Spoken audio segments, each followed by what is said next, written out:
Yo, it's MartydudeVR, and guys, we have a lot to talk about today. So you guys know I recently reviewed the Pimax Crystal Super, and Pimax recently announced that they have more optical engines coming out, and people already pre-ordered them, and they finally sent me 2 of these optical engines. So these optical engines can basically be interchanged throughout the Crystal Super, and makes for upgrading or just switching your optical style real easy. So they sent me the 57 PPD optical engine and the Ultrawide FOV optical engine. So we're gonna try both of these out today. We're gonna give a live first impressions, because why not? And we're gonna see if these little engines are worth it, if I can tell the difference between the 50 PPD and the 57 PPD, and if the ultra wide actually makes a big difference. And before we get into the video, make sure you like and subscribe, guys. And you can also win one of these optical engines, because Pimax is doing a optical engine giveaway for Pimax Crystal Super users. So if you want to win a free optical engine, hit the link in the bio. Real easy to win, and I hope one of you guys wins, because that would be really nice. With that being said, let's hop into Flight Sim to test these out. All right, guys, this is the first test with the Crystal Super. We're gonna do the 57 PPD optical engine first, because I was curious on how it's gonna work, because I have no idea. I have not tried any of these, but I do want to go over my settings real fast that we're going to use for this video. So we're going to do 1.0, because I am rocking the 5090, and a lot of you guys didn't know, but I do also have a dual PC setup. So full power 5090, you have to worry about any type of holdbacks. This is a full power like 5090 like you guys are using, not with recording going on in the background. So we're going to just kind of have basic settings, nothing crazy. Probably gonna do GPU upscaling, because why not? Just use the FSR. I got set to 1.3 resolution, then sharpness up to 0.6. It gives me pretty good frames on the 50 PPD. So we're gonna see how this works with the 57. So obviously we'll probably go back in and kind of mingle with it a little bit to kind of see what's the best. But this is what I'm walking right now. I got the quad views enabled, just on balance. And then, yeah, we're about to hop in Microsoft Flight Sim. So we'll be right back again. All right, guys, we are in Flight Sim. The 57 PPD is on. So I'm honestly very impressed by the clarity of this. Like, if I zoom in on these dials here, I can read these without my prescription lenses in. Like, this is a lot clearer than the 50 PPD. Now, it's weird, because, like, I didn't expect much of a difference by just, like, 7, I guess, degrees or whatever, but this is a big jump. Now, is it a crazy enough jump to warrant paying the extra money? I don't know. Now, that is probably up to the individual. One thing I do have to tell you is that you get a lot less FOV with this on. That I can immediately notice without even have to hop into Test HMD to really get those numbers. So yeah, this is beautiful though. I will say that. Very beautiful, very micro OLED, even though it's still a QLED display. The colors is popping. And I think that's what's nice about this 57 PPD, is that while the FOV is closer to probably like a Quest, between a Quest 2 and a Quest 3, I wouldn't say it's quite Quest 3 level. Even if you push the display as close to your face as possible, you get a decent amount of FOV. But if you're looking for more of that Pimax experience, where you want all the FOV all the time, then I don't know if you would like this. I just don't know if it's worth the big jump in price for a little bit extra clarity and less FOV. So if you're a person who's buying a Crystal Super for the first time, I would say probably just to start off with, if you don't mind taking that hidden FOV, then getting 57 PPD might not be that bad. Another thing I noticed also is that I'm getting a lot more frames than I would get with the 50 PPD. So I don't know why, because usually I'll be in the 50 ranges for the 50 PPD, but with this one, the 57 PPD, I'm getting 72 frames. Now, I think it might be because, this is me kind of spitballing here, because of the lessening of the FOV, that you probably get a little bit more performance back. Because even when I use the PSVR 2 versus the Quest 3, even though the Quest 3 is higher resolution, the PSVR 2 usually takes more to run because of the giant displays and the added FOV and stuff like that. It just rendering more of the screen. But yeah, I'm actually, this is really nice. Like, I'm actually kind of shocked I can notice the difference. I did see, like, I watched like one YouTube video on this. Didn't want to look at it too much. I want to get my own opinion. And I think he said that the main thing is the clarity. The clarity, and that is definitely true. Now, it does have some of the problems that the 50 PPD had, like very, very slight chromatic aberration on some of the edges. And you can also still notice a little bit of the mirror. Now, the mirror is a lot less noticeable in this headset. Still not a deal breaker for me. It's not a crazy amount, and you only really notice it in games like this where you have very bright backgrounds. But for a regular person, I think this is going to be really nice. Now, the main thing you kind of have to ask yourself, do you want FOV or more clarity?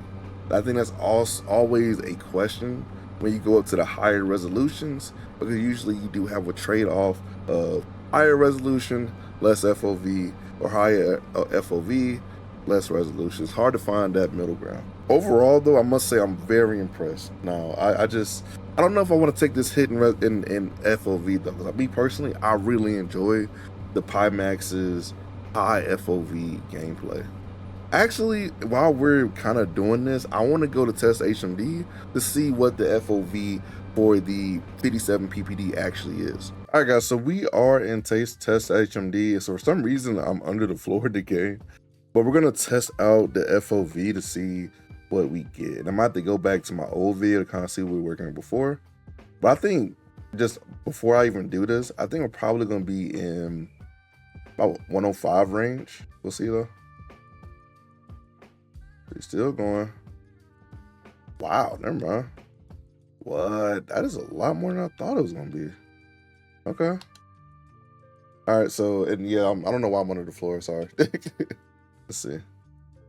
Let's test it out. So I got way more vertical FOV than I thought. I'm gonna guess probably about 100 for this. Maybe like 110. No, I was wrong. Wow, okay. So 102 definitely is it for the horizontal FOV. If I press it up to my face, yeah, that's it. So we got 118 vertical FOV and 102 horizontal FOV. So you lose a lot of horizontal FOV with this one versus the vertical. The vertical is actually really good. That's surprising. I'm actually very surprised by that. Okay. All right, so I'm definitely gonna go back and get my 50 PPD results for FOV so you guys can see that. But yeah, that is nuts. I'm not mad at it. I wish it had a little bit more horizontal FOV, but if you're a person who like vertical FOV, which I think most flight simmers are probably gonna go vertical over horizontal. I don't know. What do you guys think? But wow, okay. I'm gonna think about that some more later. Let's switch over to the ultra wide. All right, guys, we are putting on the ultra wide. Let's see how this goes. Let me put up my controllers. For some reason, I'm still in the floor, but honestly, we just gotta do what we gotta do. So first thing I'm noticing already is, man, yeah, this FOV is a little different. Wow, this is wide. This is crazy wide. Damn. Yeah, we gotta test this. We gotta test it. We gotta see how much this is. Come on, do the thing. There we go. So what I'm expecting this time is more horizontal FOV. That's how it feels. So probably about, I'm gonna say probably about 110 for the horizontal. I was wrong. Dude, I was so wrong. Oh my God. Dang, I was wrong. Jesus Christ. Let's see. 122? That's crazy. Wow, vertical 122. I was wrong. Let's see what we get for the horizontal. Good thing. There we go. I'm gonna say about 110 for horizontal. Oh. Oh. Nah. Make sure it's tight it up all the way. Oh, gotta readjust. There we go.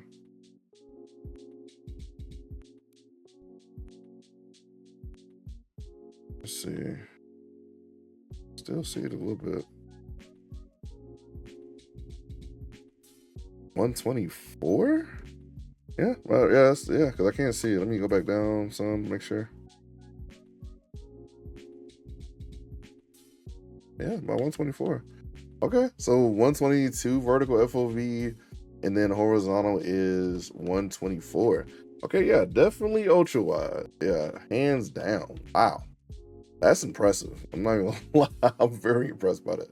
And I'll make sure that you guys can see the ultra wide FOV, the 57 PPD FOV, and the 50 PPD FOV side by side. So you can kind of see what we're working with in terms of my FOV for all of them. All right, guys, we are back in flight sim. So we're using the ultra wide optical engine this time. And something I forgot to show you guys is my VR graphics. So I'm actually on medium right now. I can turn it up some, up to high end for the ultra actually. And then you guys also know I use DLSS performance. Definitely have to on this game, because if you don't, it doesn't run too well. But back out, getting about 40-ish, 50 frames, not bad. But I will say the ultra wide looks great. Like, I'm actually kind of shocked how good this looks. Now, they did say that you can get 140 degrees horizontal FOV, and I kind of don't see that. Now, I do have a different face gasket on, and maybe with a more thinner face gasket, maybe you can get up to that 140 degrees horizontal FOV. But as of right now, I'm kind of not seeing the big difference between this one and the standard. But I will say that it does feel a little bit bigger in FOV, and that little bit of extra that I can see does feel pretty good. But yeah, I love flying around this map. This map is really nice. But yeah, I'm actually really kind of impressed with these optical engines. I think if you can get closer to the face gas, because even when I press it against my face, I can't see the edges of this optical engine, which is really good. So if you can get really close to the Pimax Super lenses, you can get a lot of extra FOV. As somebody that's used a lot of different VR headsets, when you press them up to your face, sometimes you can see the outer display of the panel. But this one, I'm really trying to see it, and I really cannot see it. So yeah, this is definitely a lot of extra FOV packed into here. You just got to get to it. And honestly, something I'm gonna try is to take this face gasket off and see if I can even get to the limits of it. Let's see how this works. Whoa. Woo-wee. Oh, Nelly.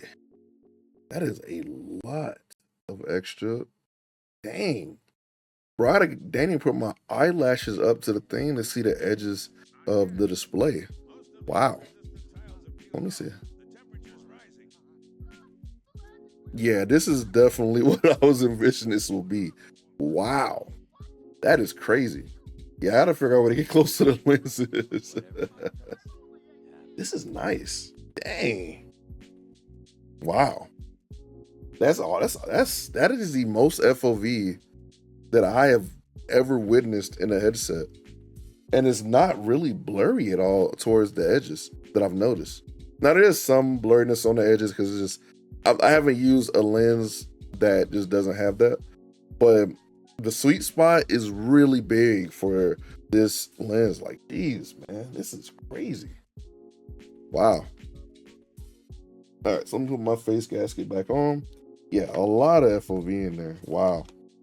That is nuts. But definitely after trying out both of these optical engines, I can say that I think they're both worth it in their own way. So if you're looking for just pure FOV, this ultra wide optical engine is definitely gonna be something that you probably should look into. Now, I do want to do more testing with both of them, because this is just the first impressions. But yeah, you can really tell the difference with both of these engines. And that's one thing I like about the Crystal Super, is the fact that it's upgradable. One thing I wish that a lot of other VR headsets would do is do the same thing Pimax is doing. Let me swap out the guts of the headset when it's time to upgrade. That literally will save so much money and just so much stuff when it comes to these different versions of these headsets. So what I'm hoping that Pimax does in the future, instead of putting out like 800 headsets, Just literally just let me swap out the optical engines. You know, let me choose more FOV or choose higher clarity versus lower clarity and probably lower FOV. You literally can take over PC VR space. And that's something I've always said about Pimax. They have a very high ceiling of potential. They just got to realize it. But as of right now, I would recommend both of these optical engines. Now, the 57 PPD is one that can definitely be argued. That one can definitely be argued. I think a lot of people aren't going to really care about the extra clarity because they lose so much FOV. I personally, if I had to pay with my own money, I probably, after trying the 50 PPD and the 57, I'll probably just stick with the 50, to be honest with you, because I feel like the extra bump is for people who are really nitpicky about clarity. But most general VR players are going to be able to see a lot with that 50 PPD. Now, the optical engine that I will fully co-sign for sure is the Ultrawide. The Ultrawide is amazing, bro. Like, this is a lot of extra FOV if you can get close enough to the lenses and really get that full use of it. Right now, I have this really thick face gasket on, so I'm not getting the full use, but paying $500, I think for most people, the experience they're gonna want is gonna be that ultra wide, experience. Overall, I am definitely impressed by what I've tried out today. Definitely gonna do more testing and probably update this when my 6-month review or even my 3-month review of the Pimax Crystal Super comes out. But you guys make sure to stay tuned. I'll be covering some games really soon. And I got some VR gloves coming in, so definitely check out and wait for some content for that. But other than that, it's your MartydudeVR, and I'm in a plane, man. Peace.